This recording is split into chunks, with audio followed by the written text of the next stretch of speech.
Добър ден, казвам се Ганчо Шишков. За кого ще гласувам, мисля, че е ясно. То се личи от надписа зад гърба ми.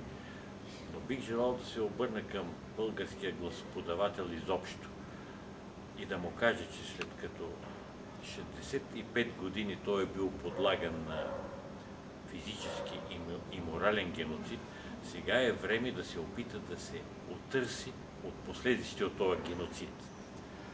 Тоест, да престане да вярва на такива олигофрении, че всички политици са боклуци и че всички са корумпирани.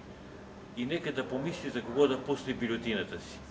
Дали за тази мадридска кукла на конци, корумпирана при това, дали за агентите на империята на злото, на наследниците на империята на злото, която исторически е бил вековният враг на България, или за тия, които все пак показаха, че независимо от направените грешки, направиха и много хубави неща, и които единствени са способни и за трети път да не извадят от националната катастрофа, която ни така или иначе вече навлиза.